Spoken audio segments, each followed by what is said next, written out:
Thank you. It's the top of the hour. It is 7:02 here on the East Coast. The president is now meeting with the president of Egypt at the G7 senior White House at the G7 summit. Our senior White House correspondent Peter Doocy joins us now from France. Good morning to you, Peter.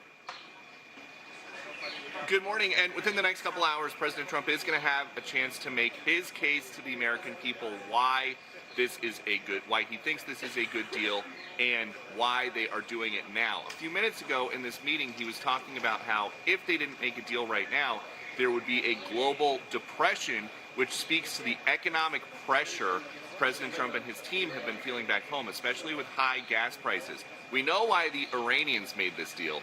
They are about to get access to their big moneymaker, selling oil as soon as Friday.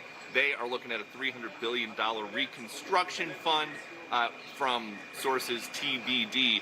And President Trump also explained why it is that he thinks the terms, including some of the stuff that is leaked out, are good.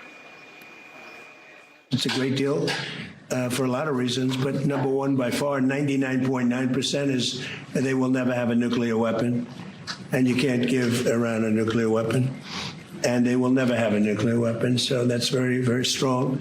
It's a very strong deal. Nobody knows what it is, but it's very strong. Nobody knows what it is. So if the Iranians have agreed to inspections, we don't know how often, we don't know where, we don't know who would be doing those inspections. Those are things that we hope to learn from the president later on today. But there is a sense here at the G7 in France that the president, he's talking about putting Iran in the rearview mirror, and the leaders here are kind of helping him do that because they're trying to steer the conversation more towards Ukraine. Ukraine's not a member of the G7, but Macron has Zelensky here as a specially invited guest, and they're trying to get President Trump more focused on Ukraine. So he is really just trying to put Iran, in his words, in the rearview mirror, get this deal done with on Friday, and move on to the other business of the G7. Back to you. Yeah, Peter, if they want to get more focus on Ukraine, maybe they could say, hey, I'll help you with the Strait, if that would be something that they would help each other out on.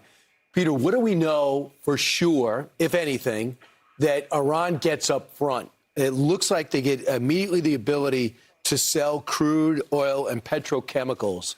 That's with a readout from the leaked document, if it's accurate. What do you know they get up front? That's a big one, Brian. Basically, the access to the global economy, and that's already to the second step of a two-step verification process that the vice president, who's been the main pitchman for this deal, has been saying.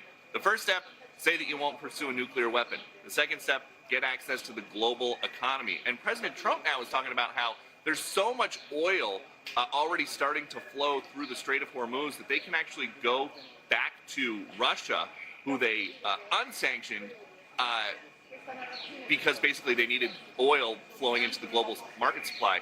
They're going to go put those sanctions back on Russia because there's so much. But that and that means that the Iranians are going to really be cashing in because that's just the way that it works. Well, they control it. Yep. They wanted this. They are going to get it. And President Trump thinks that. And he has said for a long time, since the very beginning of this, and when we started to watch oil prices and gas prices tick up slowly, inch by inch at home, he says that the prices are going to come down quickly. Now we wait to see how quickly. Well, Peter, to that point about sanctions, from my understanding, that's part of the deal. All the sanctions and all of the waivers are removed. So that means all the abuses that's happening, because there's still going to be executions of the Iranian people that want to protest, right? The sanctions because of that, those are going to be removed as well. All of them are gone. And Lawrence, that's a really interesting point because remember at the beginning of Epic Fury, when there was that first weekend of shock and awe and the supreme leader was killed in a bombing strike with the whole top rings of Iranian leadership, the big thing that was driving President Trump at the time was the execution of these people who were protesting, and we still don't have a firm number on how many there were because it's so hard to get information out of there. They haven't had the internet. President Trump sent Starlinks in. They apparently were trying to send weapons into different groups. He was telling them to take their country back. That never happened in the last couple of months. And so President Trump and his team have been faced with the reality that there's not going to be some big uprising from folks inside Iran to take their country back like he said he wanted at the beginning of this. And so he's got to deal with who is in charge. And that is who we're going to see here in Europe on Friday. All right. Well, the president he set a presser this afternoon, I think at 4, and then y'all have a dinner, or he has a dinner tonight, and then heading back to the United States. Thank you so much, Peter. Great to see you. All right, Alex Gray served as the chief of staff to the National Security Council during President Trump's first term, and he joins us now. Alex, thanks for joining us. Thanks for having me. You're welcome. What do you think about this deal?